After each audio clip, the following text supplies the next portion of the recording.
सिंह साहब, आप जरा कोर्ट को बताएंगे कि अगला क्रिकेट वर्ल्ड कप कौन जीतेगा? ये किस तरह का सवाल हुआ भाई वकील साहब? है ठीक है, जज साहब कुछ और पूछ ले। अच्छा सिंह साहब, क्या आप कोर्ट को बता सकते हैं कि अगले इलेक्शन में आम आदमी पार्टी को कितनी सीट्स मिलेंगी? दिमाग खराब, पगला गया क्या? तो गोली और खाएगा। मैं वैसे तो अहिंसावादी इंसान हूं सिंह साहब, लेकिन एक बार ना लॉ कॉलेज में एक 6 फुटे 8 इंच के लौंडे ने मुझसे बदतमीजी से बात की थी। मां कसम, यहाँ कान के नीचे घुसड़ मारा था, उठा नहीं 22 दिन तक बिस्तर से। अगर यकीन ना हो ना तो माथुर साहब से पूछ नहीं वकील साहब, देखो देखो यार, आराम से यार, कोर्ट है, सवाल करो, बवाल क्यों कर रहे हो यहाँ पर? हाँ सरकार, ये मुझे पागल कह रहा है, बदतमीजी से बात कर रहा है। सिंह साहब क्यों कर रहे हो आप बदतमीजी से बात? छोड़ दो ना, जाने दो, आराम से continue please.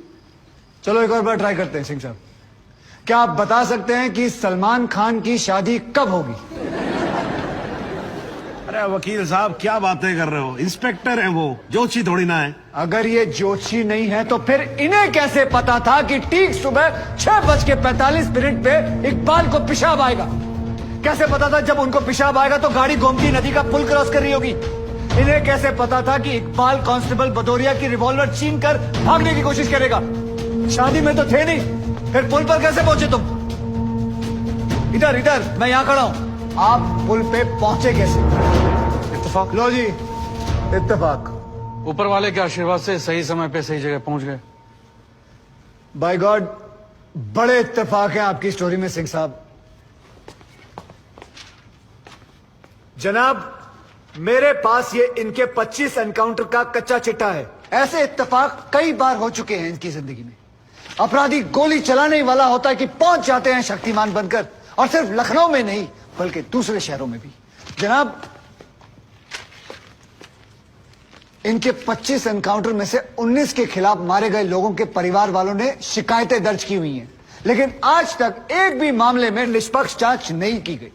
Anti corruption bureau की एक रिपोर्ट के मुताबिक इनकी 28 करोड़ की संपत्ति होने का शक है, लेकिन वो भी जांच भी नहीं पूरी कर पाए, पहले ही बंद कर दिया उन्होंने। और ऐसे आदमी को बचाने के लिए हमारे माथुर साहब यहां अपने बूढ़े बाप को व्हीलचेयर पर बिठाकर कोर्ट में लाते हैं। मुझे तो इन पर और इन जैसों पर तरस आता है। नमस्कार, बहुत बहुत धन्यवाद। आपकी वकालत को मेरा प्रणाम जी। श्रीमान, एक ईमानदार और बहादुर आदमी का कैरेक्टर असैसिनेशन हो रहा है और आप बैठे देख रहे हैं। बहादुर, ठेंगा बहादुर है ये। हथकड़ी में बंधे निहत्थे आदमी को पीठ पर गोली मारने वाला ये बहादुर। 35,000 तनख्वाह पाने वाला 28 करोड़ का मालिक ईमानदार। दीमक है जनाब, ये दीमक खोखला कर देगा सारे सिस्टम को और पता भी नहीं चलेगा। कुछ तो लिहाज करो मेरे माथुर साहब, कुछ तो लिहाज करो देश का।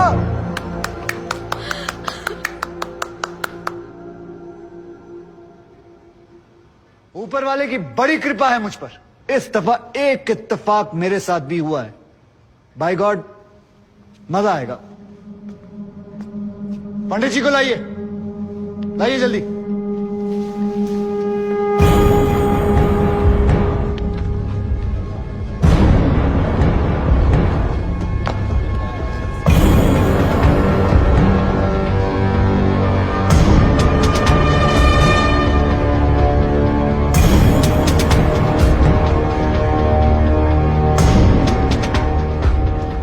क्या मैं पूछ सकता हूं कि क्या हो रहा है इस कोर्ट में?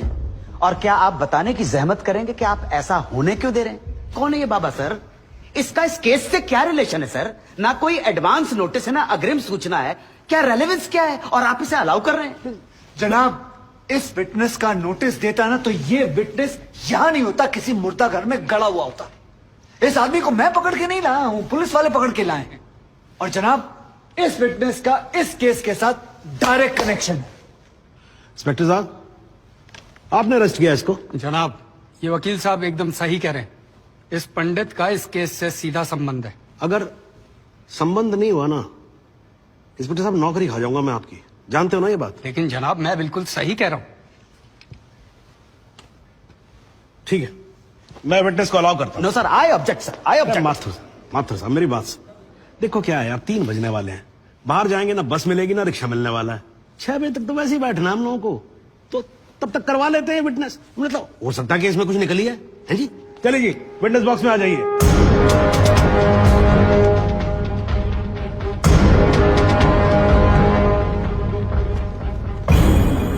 नमस्कार पंडित जी, क्या हाल है आपका? घर हुए कपड़े वपड़े टीका शीका लगा के पूरी तैयारी में आए हैं। भाई भट्ट साहब खड़े हुए, कोर्ट को बताइए कि इन पंडित जी का नाम क्या है? मोहम्मद इकबाल कादरी। हाँ जी, मोहम्मद इकबाल कादरी। मोहम्मद इकबाल कादरी। इसको कहां से अरेस्ट कर लिया जी आपने? जनाब मथुरा से 1 साल से वहाँ छुपा हुआ था साधु का भेष बनाकर। ये तो कमाल हो गया। जज साहब, इंस्पेक्टर महोदय झूठ बोल रहे हैं। हमारा नाम इकबाल कादरी नहीं है, हमारा नाम तो रामकृष्ण सारस्वत है। हम तो निरीह ब्राह्मण हैं, ब्रह्मचारी हैं। हाँ, जम्मू के रहने वाले हैं, उस वजह से भाषा में थोड़ी कश्मीरी झलक है, लेकिन हम वो नहीं है जो बताया जा रहा है। ये देखिए हमारा आधार कार्ड और voter ID card. Om Prakash ji जरा लेके आओ उसे, लाओ जरा फटाफट लेके आओ। जनाब ये पंडित सरासर झूठ बोल रहा है। इसने पुलिस को खुद स्टेटमेंट दिया है जिसमें इसने खुद कहा कि ये इकबाल कादरी है। कंधे के ऊपर उत्तर प्रदेश पुलिस के 2 स्टार लगा रखे। इतना मालूम नहीं है कि पुलिस को दी गई स्टेटमेंट कोर्ट में एडमिसेबल नहीं है। जनाब ये इंसान एक ट्रेंड मिलिटेंट है। नकली आधार कार्ड बनाना कोई मुश्किल काम नहीं है, आप अच्छी तरह जानते हैं। और फहीम भट्ट भी इसको आइडेंटिफाई कर चुके हैं। सर ये अपनी आइडेंटिटी छुपा रहा है। श्रीमान यहाँ आइडेंटिटी छुपा नहीं रहा है, अपनी आइडेंटिटी बता रहा है। कैसे बताएगा अपनी आइडेंटिटी? हम सब कैसे बताएंगे सर? आप सुंदरलाल त्रिपाठी हैं, मैं प्रबोध माथुर हूँ, ये पंडित जी हैं कानपुर वाले। कैसे पता पड़ेगा? किसी आधार कार्ड से, राशन कार्ड से या पासपोर्ट से। सबूत आपके सामने है सर, संदेह की कोई बात ही नहीं। और वैसे बता दूं सर, निवेदन कर रहा हूँ, ये जो पंडित जी है ना, ये ऑलरेडी झूठा गवाह पेश कर चुके हैं। बार एसोसिएशन ने इनका लाइसेंस रद्द कर दिया। चंद घंटों के मेहमान है ये वकीलगिरी से सर, इनकी बात को सीरियसली नहीं लिया जाए। माथुर साहब चंद घंटे तो है ना, है ना? लड़ लूंगा तब तक तो लड़ सकता हूँ ना। जॉली साहब, ये देखो यार, कोर्ट में लड़ने वड़ने की बात मत करो आप। नहीं, माथुर साहब एकदम ठीक बोल रहे हैं। मुझे लगता है पुलिस से कोई गलती हो गई है। बाबा जी सॉरी, आप जा सकते हो।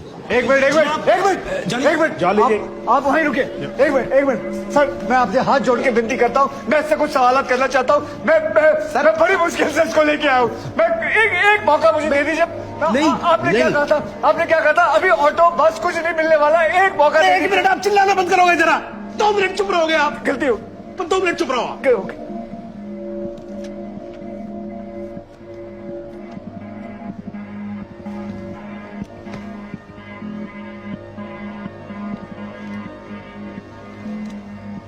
ठीक है, मैं विटनेस को अलाउ करता हूँ। अरे सर, अब क्या सर? माथुर साहब, I think court has the right to decide. Okay जी, and court has decided. Please.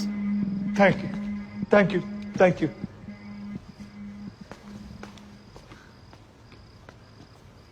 तो आप मेरी ब्राह्मण ब्रह्मचारी, तो फिर धर्म का बड़ा ज्ञान होगा आपको। अवश्य है। मैं भी कान्यकुब्ज ब्राह्मण हूं,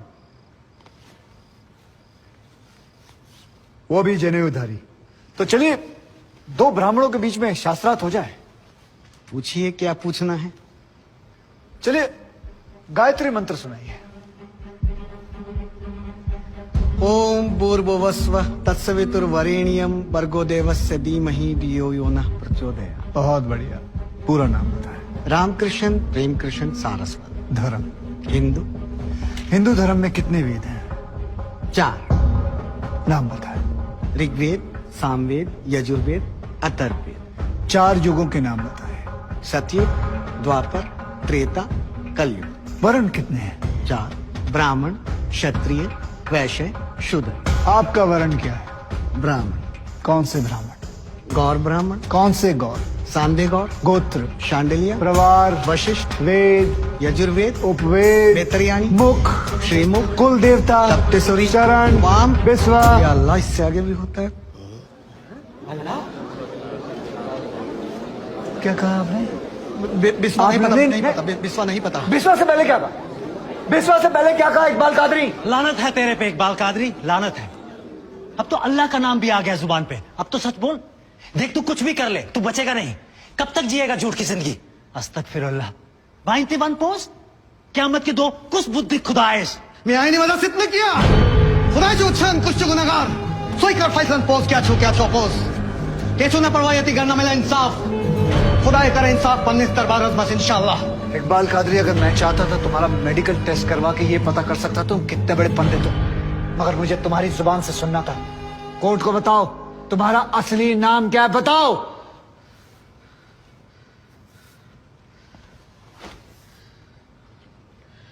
जज साहब, मेरा नाम मोहम्मद इकबाल कादरी है। मुझे सिंह साहब ने अरेस्ट किया था, मैं उनकी कस्टडी में था, लेकिन उन्होंने मुझे कोर्ट में पेश नहीं किया। मैं जानता था कि वो मेरा एनकाउंटर करने वाले हैं। एक दिन मौका देकर मैंने उनसे कहा कि अगर वो मुझे जाने देंगे तो मेरे आदमी उन्हें बहुत सारा पैसा देंगे, और उन्होंने मेरी बात मान ली। इसे लेके कहाँ जा रहे? सिंह साहब ने आजाद कर दिया इसे। जा रहा आजा। सिंह साहब को कितने पैसे दिए? 50 लाख, 25 लाख एडवांस और 25 एनकाउंटर के बाद। आई ऑब्जेक्ट श्रीमान।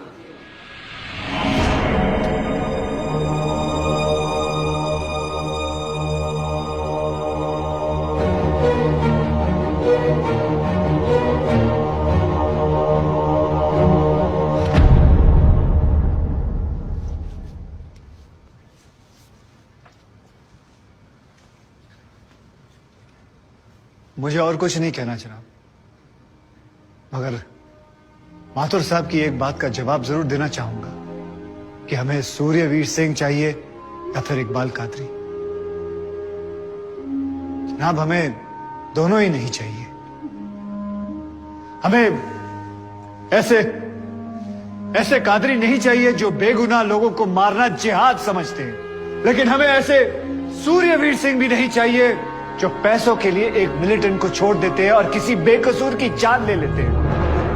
मैं हिम्मती बहादुर पुलिस वालों को सलाम ठोकता हूं, झुककर सजदा करता हूं, लेकिन जिसके हाथ किसी बेकसूर के खून से रंगे हों उसे मैं वही कहूंगा जो वो है, कातिल।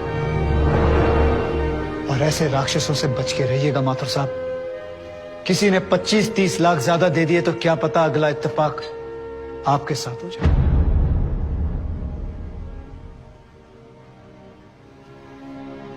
अंत में सिर्फ इतना ही कहना चाहूंगा कि इस दुनिया के सबसे बड़े जाहिल ने कहा था कि इश्क और जंग में सब कुछ जायज है, क्योंकि अगर ऐसा है तो फिर बॉर्डर पर सिपाहियों के सर काटने वाले भी जायज है और जवान लड़कियों पर एसिड फेंकने वाले आशिक भी, क्योंकि अगर ऐसा है तो फिर इकबाल कादरी भी जायज है और सूर्यवीर सिंह भी।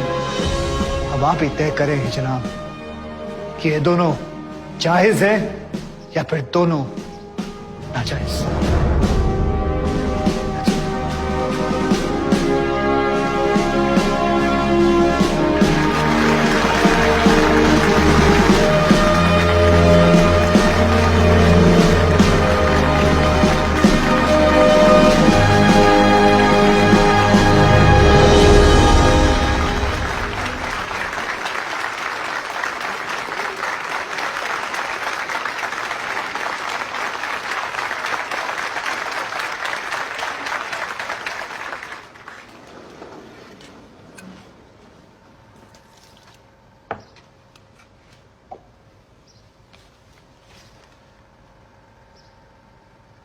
सालों में एक बार कभी कोई ऐसा केस आता है जब इस कुर्सी पे बैठने का अफसोस नहीं होता है। नहीं तो जी मैं तो रोज ही कोर्ट आता हूं, बैठा रहता हूं कोर्ट के अंदर, घड़ी की तरफ देखता रहता हूं कि कब 6 बजे और कब मैं उठ के घर चला जाऊं। क्या करें जी, न्यायपालिका की हालत ही कुछ ऐसी है। ये देखो जी, ये अंधेरे बदबूदार कमरे जिन्हें कोर्ट कहा जाता है, भाई साहब इसमें हम जैसे जजों का आने का मन नहीं करता। आम जनता की बात तो क्या करें। हाँ जी माथुर साहब, ठीक बोल रहा हूं ना मैं? मतलब 3 करोड़ से ज्यादा केसेस पेंडिंग है इस देश के अंदर, और कुल मिलाकर जज कितने? 21,000। यानी देखा जाए तो 1 लाख लोगों पर एक जज। डेट पे डेट पड़ती रहती है। हाँ जी, लोग आते रहते हैं, हताश होकर घर जाते रहते हैं। लेकिन फिर भी आज भी हिंदुस्तान में जब कहीं 2 लोगों के बीच में झगड़ा होता है ना, कोई विवाद होता है तो एक दूसरे से क्या कहते हुए पाए जाते हैं? I will see you in court. क्यों करते हैं भाई लोग ऐसा? हाँ जी, क्योंकि आज भी लोग भरोसा करते हैं, न्यायपालिका पे। उनको भरोसा होता है कि अगर सरकार उनकी बात नहीं सुनेगी, प्रशासन उनकी बात नहीं सुनेगा, पुलिस उनकी बात नहीं सुनेगी, तो कोर्ट सुनेगी उनकी बात, सुनेगी और न्याय देगी। भाई साहब, इस कुर्सी पे बैठा मेरे जैसा हर आदमी, उसका यह कर्तव्य बनता है कि वो इस भरोसे को ना टूटने दे। इस कोर्ट में पेश किए गए सभी गवाह और एविडेंसेस, एक बात तो एकदम साफ हो जाती है कि 13 अगस्त को गोमती नदी के पुल पे जो भी हुआ वो अचानक होने वाला एनकाउंटर नहीं था, बल्कि एक सोची समझी साजिश के तहत की जाने वाली हत्या थी। इसलिए यह कोर्ट इंस्पेक्टर सूर्यवीर सिंह और उनके सभी साथियों को आईपीसी सेक्शन 302, 201, 182 और 340 के तहत हत्या, एविडेंस मिटाने, कोर्ट को गुमराह करने और झूठे सबूत पेश करने का दोषी मानते हुए लाइफ इंप्रिजनमेंट की सजा सुनाती है। और यह कोर्ट शहीद कांस्टेबल बलदेव सिंह भदौरिया के पुत्र राम कुमार भदौरिया को तुरंत रिहा करने का आदेश भी देती है। The court is adjourned।